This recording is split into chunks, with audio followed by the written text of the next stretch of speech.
So we begin with our session 2, Developments in Renewable Power, and it's my privilege to invite on the dais Mr. Rajesh Shrivastava, CEO Aditya Birla Renewables, as a moderator for the panel discussion.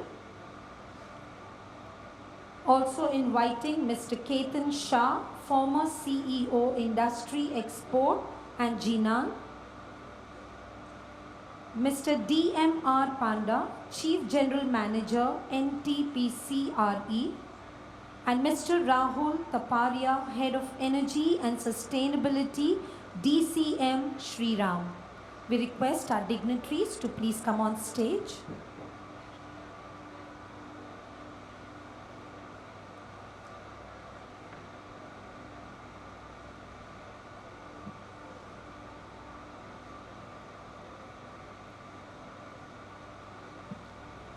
It's an honor to introduce Mr. Rajesh Shrivastava, CEO, Aditya Birla Renewables, the moderator for this session.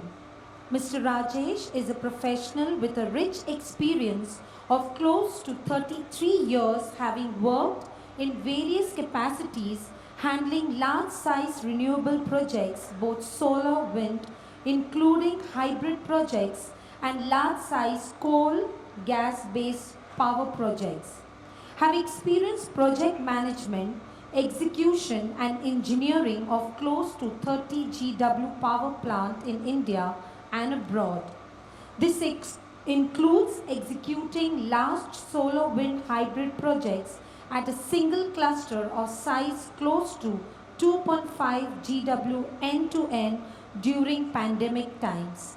Inviting Mr. Rajesh Shrivastava, please on stage.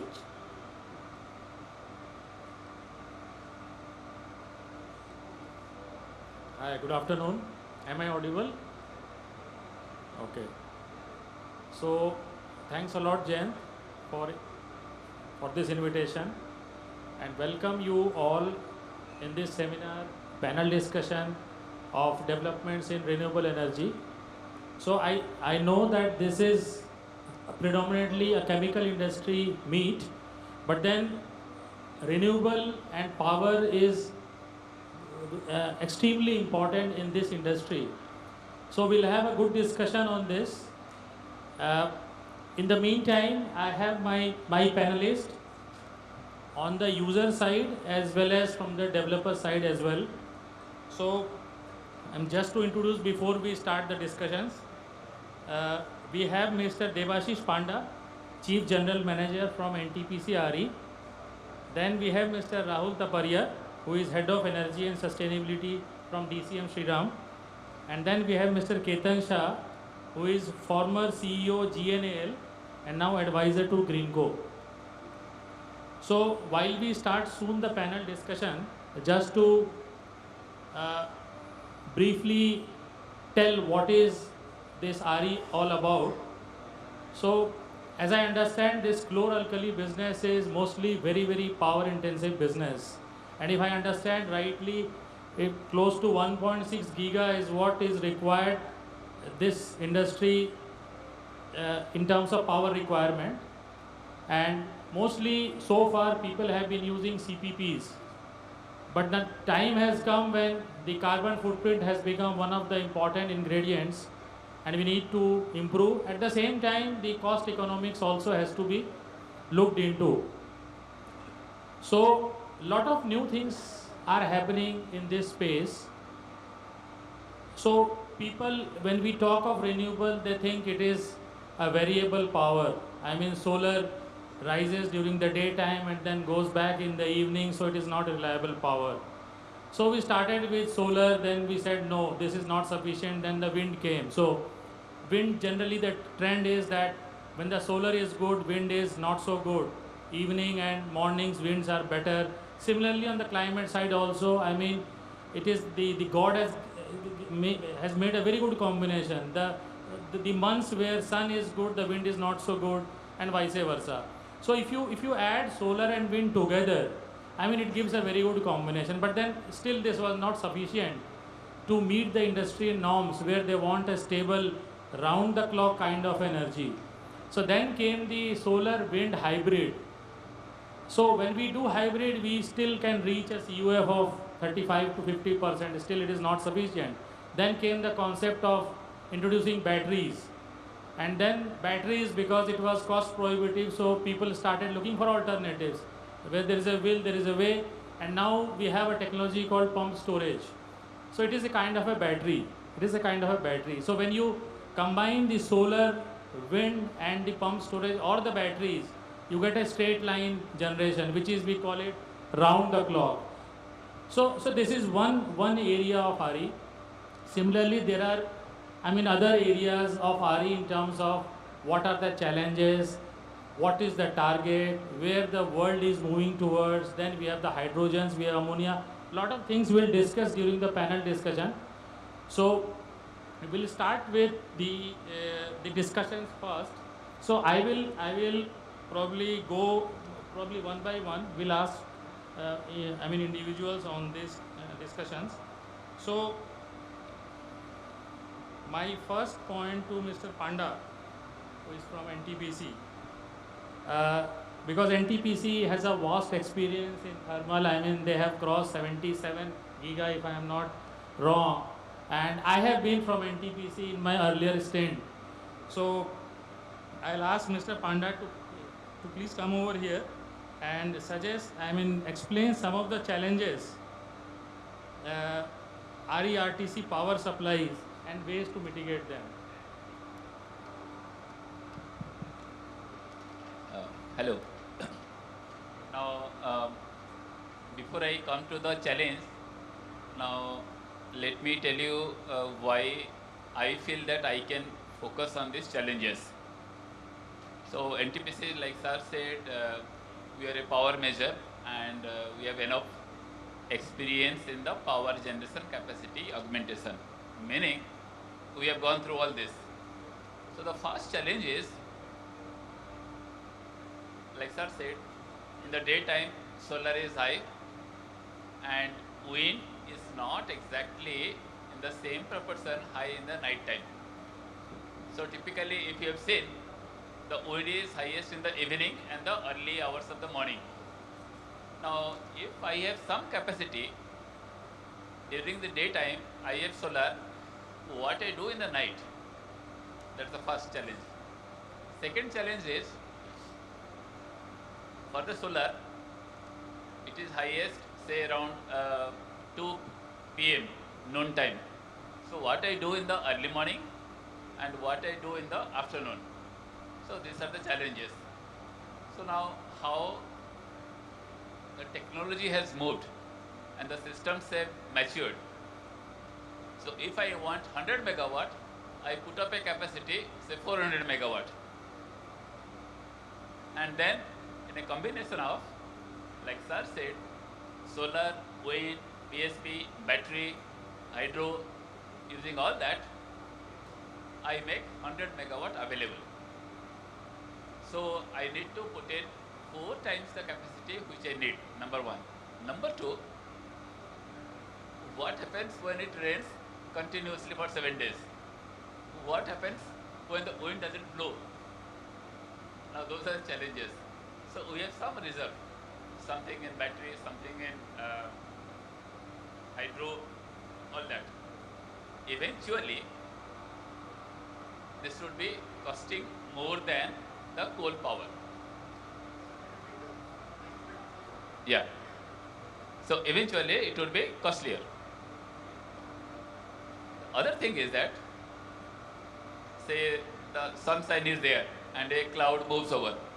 So the power comes down. So what happens to my subsequent downstream systems? So the output comes down. So the generic sense is that you have some extra capacity built into the system. Now you can imagine like this. So railways has been taking renewable power from NTPC. Now during the night time, the wind stops blowing. So will the train stop? So it doesn't happen. So I need to have some reserve, either from nuclear or from hydrogen or from coal or from gas. So those are the problems.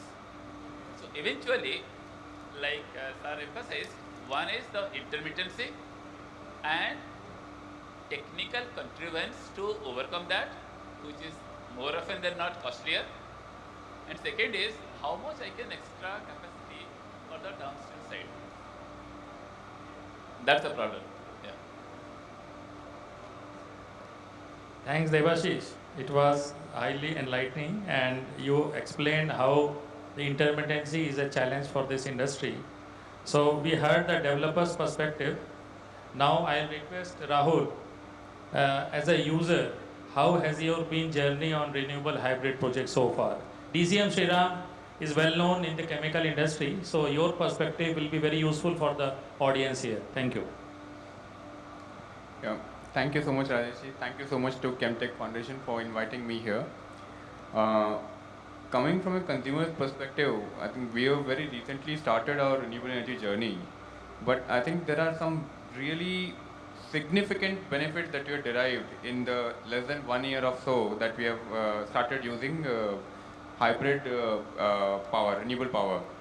First and foremost, of course, as we are connected, it matters a lot, as a chemical company, whether you're connected to a state grid or a central grid, because that determines really what will be the landed power cost that you will have, right? For example, for a plant based in Gujarat at, let's say, where we are in Bharuch, we are connected to a state grid. Now, if we are able to get renewable power through the grid, like the generation happening at state grid and the consumption also at state grid, that minimizes the power cost for us. Similarly, if you have a plant which is connected to CTU, which is the central grid directly, and then you are getting generation from the central grid, then that minimizes the cost for you. If you are looking at a third combination, which is a CTU STU combination, then that actually increases your power cost. While you may get more reliability in terms of the central grid, but it increases your power cost because the transmission charges for both state and center get added. So for us, the biggest benefit that we got first and foremost was that our cost came down. Cost of procurement from the grid came down because we were replacing grid power with renewable. The second big benefit was that with this replacement, we also offset a large portion of our RPO obligations. As most of the chloralkali producers, we also have captive thermal power plants, and we have running RPO obligations every year on year, and the state keeps increasing them year on year in line with the national target. As of this year, it is 20.7% of renewable, which basically means that if you generate 100 units of thermal power, then you mandatorily need to procure 20.7 units of renewable power to meet your RPO obligations. So that's the second big benefit we have got. We have met a significant portion of our RPO obligations with this. The third benefit is that with increase in the country's grid capacity, the transmission capacity, and this renewable generation coming up, state grid and the central grid have become more and more reliable. And this actually is very beneficial because for people like us who are adept at operating thermal power plants, we all know that at any point in time there is some breakdown that can happen or some inspection that can happen, or if you're expanding and you need to shut down, back down one of your thermal power plants, then it causes disruption in your production. But with renewable power, that provides a solid backup without worrying about your grid costs or procurement costs going up. So these are the three clear benefits that we see as of today. So thanks a lot, Rahul, for clearly explaining how the grid availability impacts the business and how RE can give you the cost advantage going forward. Thanks a lot for that. Now I'll request Mr. Rakesh Shah, Ketan, sorry, extremely sorry for that. Ketan ji to explain on his experience on green chemical, as he said, green molecules. And he has been working with Greenco on these aspects. So we would like to hear his valuable points. Good afternoon, all of you. I hope I am audible. So thank you, Jayanji, for having me here on this platform. And I think in terms of caustic soda, if you go and ask anybody in the forum like this or anywhere, the first question we were always used to ask is, what is the cost of power? Because, it's an important thing that, around 65 to 70% the input is actually a power. So it's a more of a power. But we were, when we talk about the industry will talk about the growth rate in the consuming industry, the challenges in terms of producing PVC, say in India, we are talking about the construction industry and all. And I think now the time has come, and I think thanks to my panelists, they have given the perspective of how and the energy can be transformed and can be really made a kind of a situation where the energy, particularly the renewable energy, could be fed on a sustainable and on a continuous basis. I think there are solutions which are evolving. There are the policy which are evolving. I think Rahul has mentioned about the RPO. It's a government kind of a compulsion, but because actually it's a blessing in disguise when you want to really do a reduction of the carbon footprinting. I think one of the forum, the founder of Greenco was mentioning about the another business model wherein the electron, like power, if we can convert it to a molecule, and that is the crux. This is the business model which as a caustic soda industry we need to think about. When you talk about if you end up say at the caustic or the chlorine, that doesn't help you. But if you want to really convert, we are talking about hydrogen to ammonia, hydrogen to methanol. Similarly, the caustic to any other further chemical or the chlorine derivatives in that. This is where, it's something which that concept need to be really explored, and there the entire industry need to collaborate and talk about, how the electronic or the electron can be converted into a molecule, and the overall business model can be looked at in a different manner. So that is the point I want to put forward for the discussion here on this platform. Thank you. Thank you. Thanks a lot, Ketanji, for explaining what is RPO and how the electrons can be converted to green molecule. Great insight on this. Now, before I move to Devashish on some more aspects of discussion, just would like to let you all know what is Aditya Birla doing in terms of renewable. So we have a operating portfolio of 1 giga already, and under construction we have another 2.5 gigawatts. So we have a total portfolio of 3.5. Probably next quarter also will be touching 2+ gigawatt. And we are not only into solar, we are into round the clock, including pump storage. We have contracted with outside parties to give round the clock to our group companies, which is to the tune of 85% CUF. I mean, so we are already into this domain of providing round the clock power. So I'll move quickly to Devashish. So Devashish, I would like to ask you, I mean, we heard that RE power to chloralkali is fine, but is that only carbon footprint reduction or anything else? Maybe you will try to correlate with the hydrogens and all. So please. Well, I'll start with this. Whenever you talk about any alternate energy, say renewable energy or so, why you are doing that? Why a government is pushing so much? So first is the energy security, meaning we need not be dependent on energy on other countries. So coal is beneath our feet, so not a problem.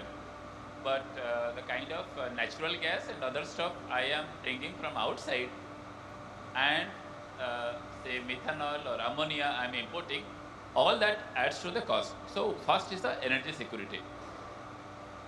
Decarbonization is the resulting or the derived benefit. So as you can see from Government of India's standpoint, so we have net zero emission 2070. So a very long time. So important is that energy security.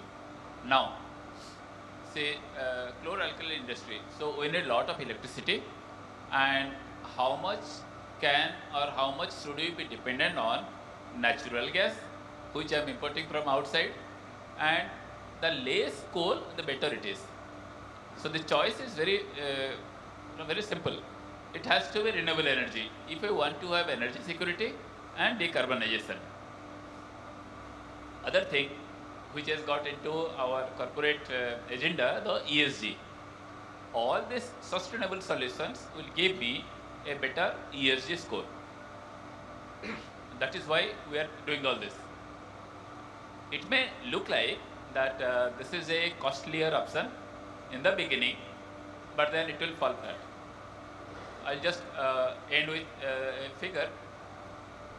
In 2013, NTPC started entering into renewable energy. 10 years back. The cost of electricity from renewable energy was around 17 rupees. Now it has come to barely 2 rupees. That's the advantage. Going further, it will come down still. Thank you.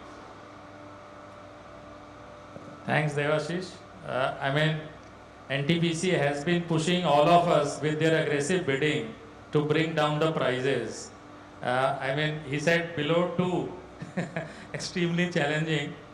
So, but then valid point on ESG, because these are capital intensive projects, and to get funding from the lenders you need this ESG, and that is why this RE power and carbon footprint is becoming more and more important. Moving forward, Rahul, can you also explain on the technology adoption which DCM Shriram has been doing?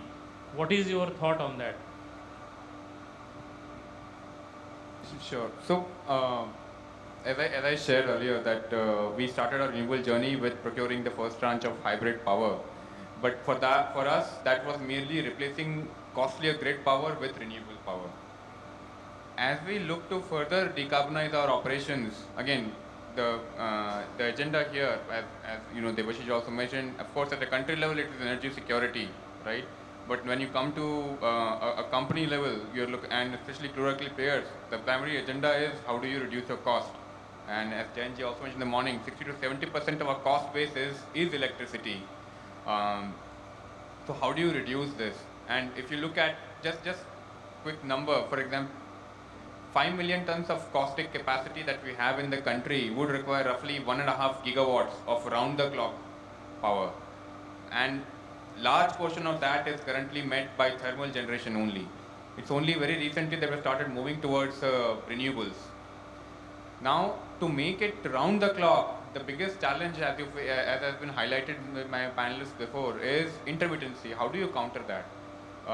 Because of course your solar and wind will not run at full capacity like your thermal or gas-based power plant.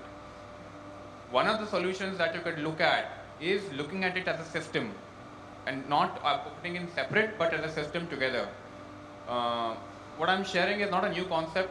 It is something called paralleling, and our peers in steel industry have been doing it for decades, right? For example, the concept of paralleling is very simple. What it means is that at certain point in your production process, if you suddenly require a huge spurt in your energy demand, then for that you parallel your power plants with the grid, so that your power plant does not have to give that sudden jump, but it comes from the grid or an external source. Now the concept is not new, but it was used only selectively and in selective industries. But as we move further towards round-the-clock renewables, this concept will become more and more important, because to manage the variability of renewable energy, what are the options you have? You only one of the three options.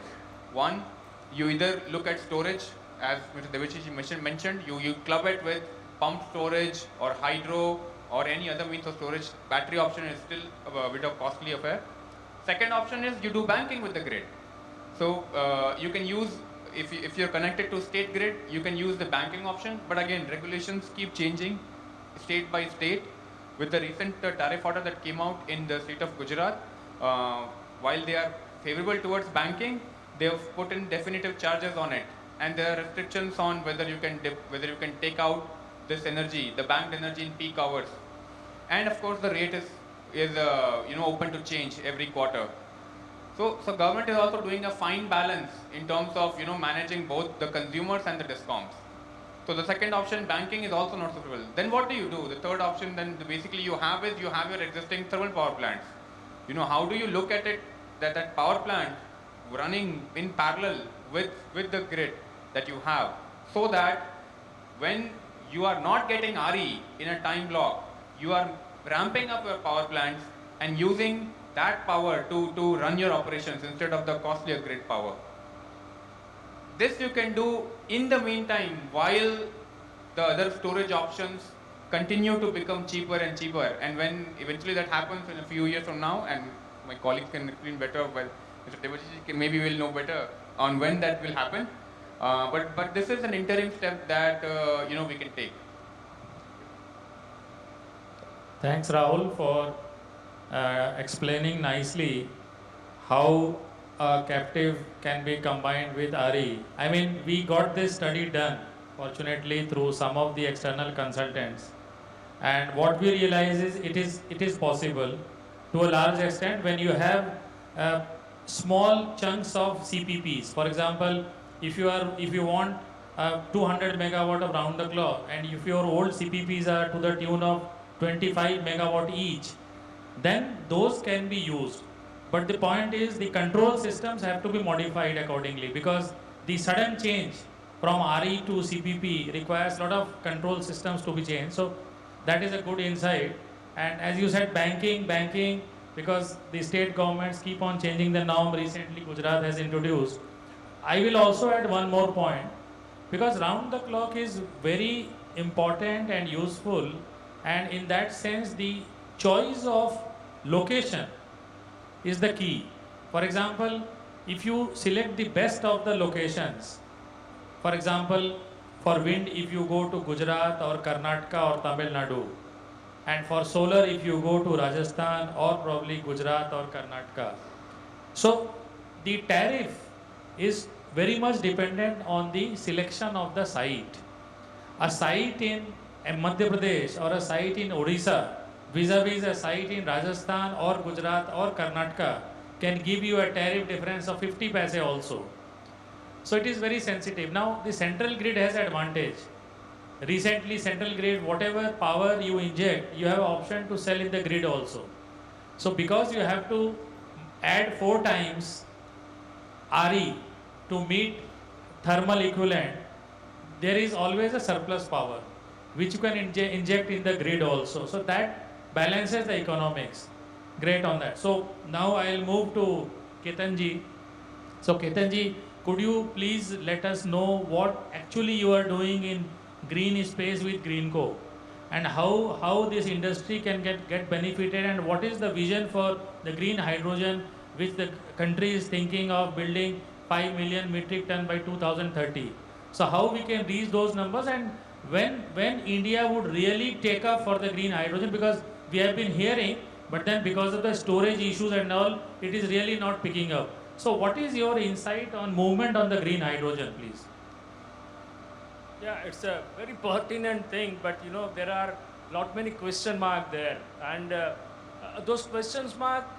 It's not that there are no solutions. The solutions are they whether cost competitive or not? That's a challenge.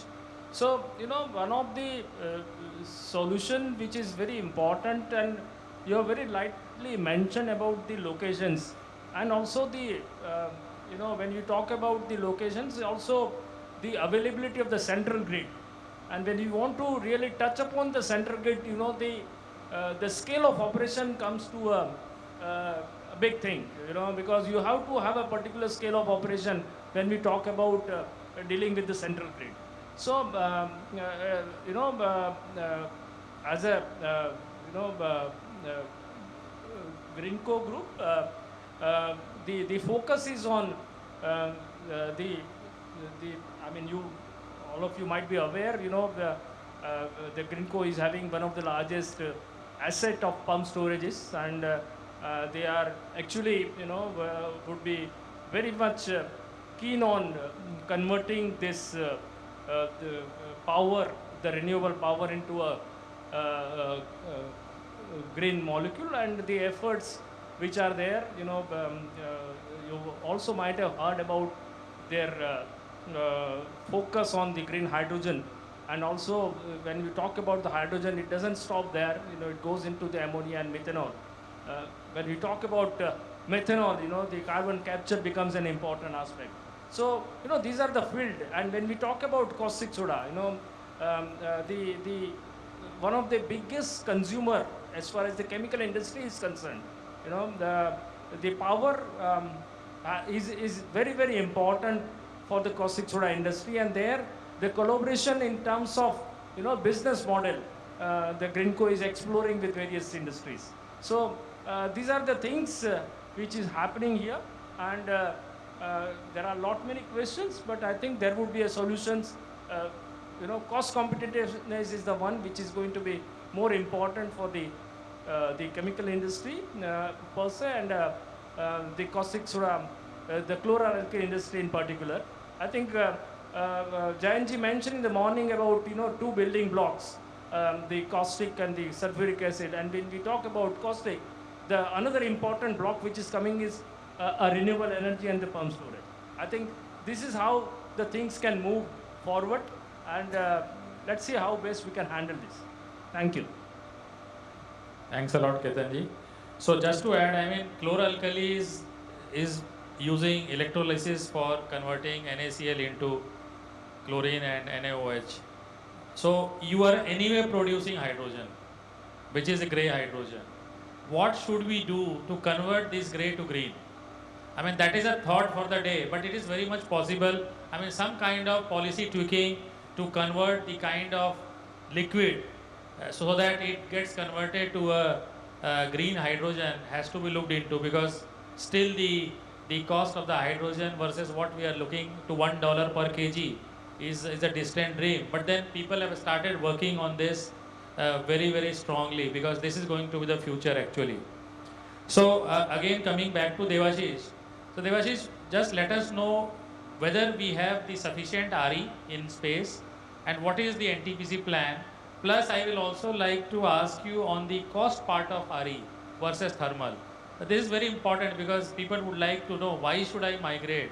What is the advantage in terms of cost? How much I should do? So please give the insight.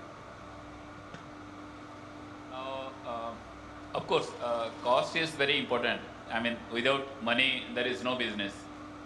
So the point is that how I can sustain my business with the alternate solutions. One is, of course, RE. Like I said earlier, in 10 years' time, the cost of solar power at least has come down from 17 rupees to less than 2 rupees. Now, more or less, it has flattened. Now, we all are talking about offshore wind, because this is a slightly new dimension. Now, we have wind plants, wind turbines on the land. When you take them to the sea, the wind force is much more stronger and almost perennial. Unlike land-based, it doesn't stop, it always moves on. So we get more electricity for capex. Now, another dimension I would add about the costing. In NTPC, I take care of the renewable, also the hydrogen. Now, when it is green hydrogen, producing hydrogen by putting renewable electricity into the electrolyzer, so certain duties are exempted. Now, when I put that into the cost of renewable, still it comes down. Now, even if we do not consider the carbon market, which is yet to mature in India, still, as today, the renewable power, along with all these incentives, duties, cut-off, still affordable and cheaper than the coal power. The point is, will it sustain or it is just a periodic thing? Two things came in the newspaper in last 2 days. One, that the battery cost as being projected will come down by 50% in next 2 to 3 years. One. And lot of older wind turbines are getting replaced by the bigger ones. So where I was having 500 kilowatt wind turbines, now I am thinking of putting a 3.3 megawatt wind turbine in India. In solar, I remember one solar plant, the first solar plant of NTPC, 10 years back, the module size, just a number, 200 watt capacity. Now, in the same space, I can make 700. So if I take that out and put this in the same space, I can make more electricity. So point is, without getting into the number, if we consider all this, RE is always the winning thing. Only we have to decide how best to integrate different things. And that is what my job is. Thank you. So this was very important, that RE is always better in terms of pricing.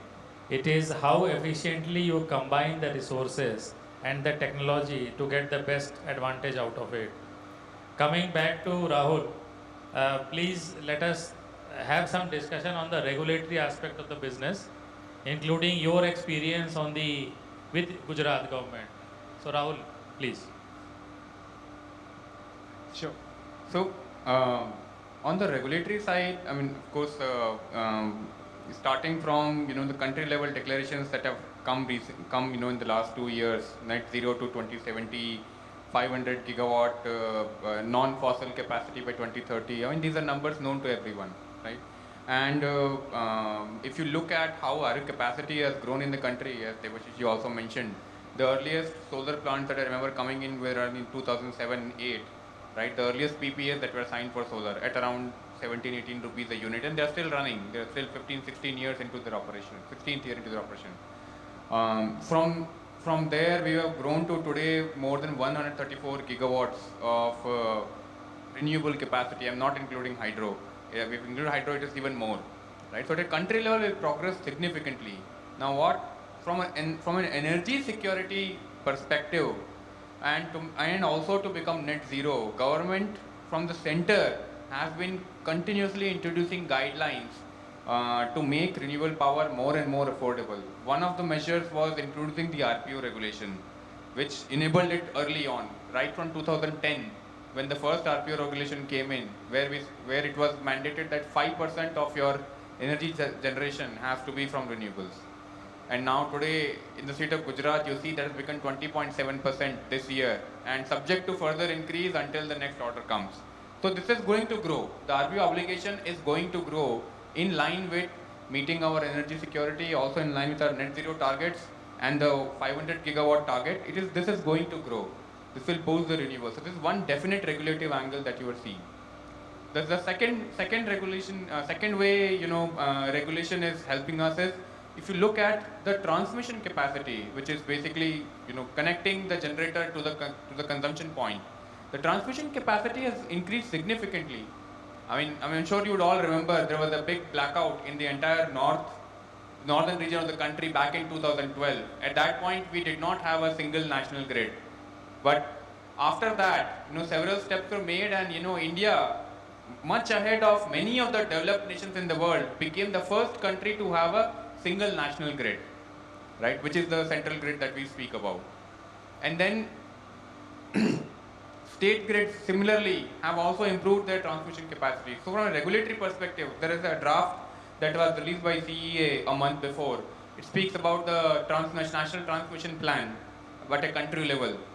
The state of Gujarat is going to add 41 gigawatts of transmission connectivity in the next 6 to 7 years.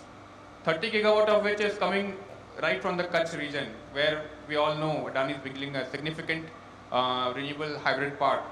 So 30 gigawatts coming from there. There is also offshore connectivity that is being built in the state. And similar plans are there for each of the other states which are wind or solar heavy in terms of increasing their transmission capacity, right?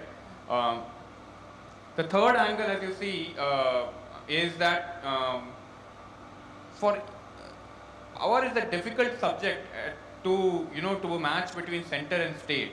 So there will always be difference in regulation from what center proposes and then what a state finally adopts, because at a state level they also have to balance the discoms RPO needs and the discoms balance sheets, etc. and all.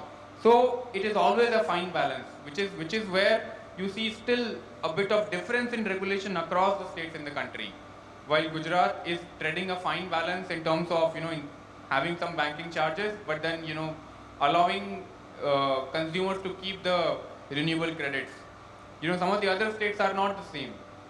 Right? Gujarat is, for example, again one example of banking. Gujarat is allowing monthly banking, which means that whatever renewable energy you generate and you consume in the month or bank in the month, you consume in the same month. The state of Rajasthan, on the other hand, allows annual banking, which makes RE more feasible there, because you are able to manage the variability of wind and solar across seasons in a year much better than in a month. So these are kind of difference in regulations that you will see, and these will continue to be there, because each state has its own battles to fight, its own it has to trade a fine balance. But still, overall, if you see directionally, RE regulations have definitely progressed a lot further. That the open access has now become much more feasible. Now there is no restriction on contract demand. The last tariff order, if I had to see in Gujarat, there was a restriction on contract demand.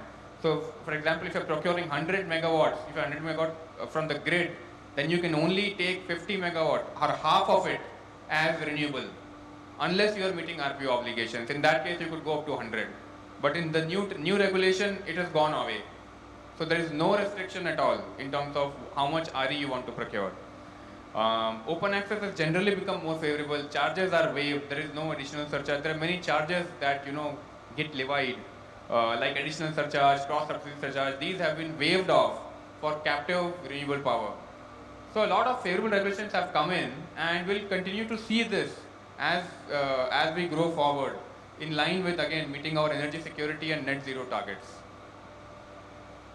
Yes, Rahul, I completely agree, because yes, you have challenges with central and the state regulations, but the momentum is unidirectional, that you have to improve. I mean, things are coming, but then it is getting sorted out as well. So until unless this happens, you can never achieve a target of 500 giga, which is still a very small number, I would say. The way the industry is growing, the way the globe is moving towards. I mean, if you compare where China is, where we are, I mean, we are nowhere actually. If you see the Chinese manufacturing capacity, close to polysilicon to module from end to end, they have 600 to 900 gigawatt capacity per annum, whereas we are struggling with 50 gigawatt today. We are still dependent on Chinese.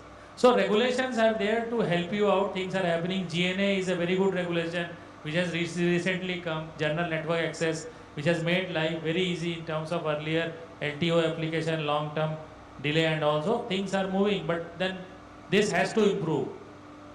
Fine. So I think we are in the closing stages of discussion.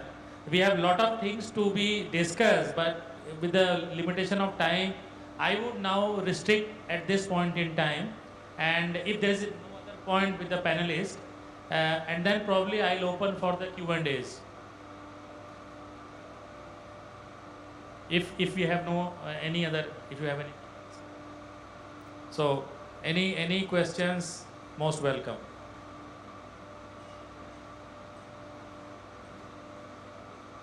Don't want to ask anything which is costing you 60 to 70% of the cost. So you are happy with that price. So we'll reduce that further probably by using RE power. That is what I can say. I think the lunch is following, so that may be one of the reasons, we need to conclude. Thank you.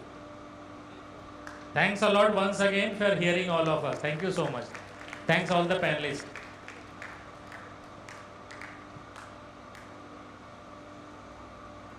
We thank you very much, dignitaries. We request Mr. Rajesh Shrivastava to give the memento to our dignitaries. To hand it over to Mr. Ketan Shah.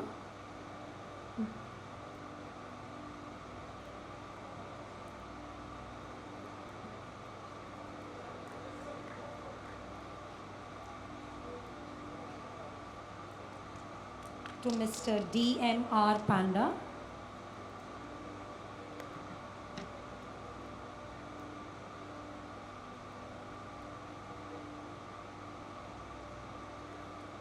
And to Mr. Rahul Tapariya.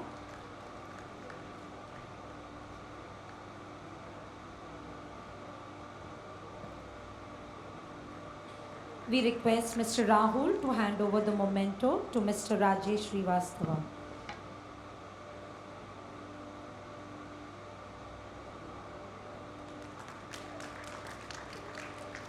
Requesting our dignitaries to hold the memento and come for a group photograph in front.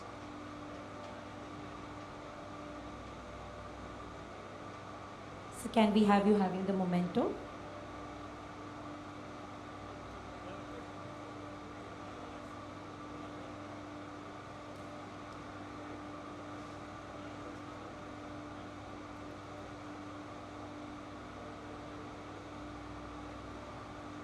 Thank you, sir.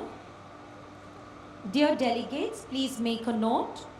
Whoever has not received the badges, please collect the same from the registration, as the same will be required for your lunch. Please make a note. You may proceed for networking lunch break to Banquet Grand C. The lunch for the speakers has been arranged in the VIP lounge in the Banquet Grand. We meet here for the next session at 2:30 p.m. sharp. Thank you once again.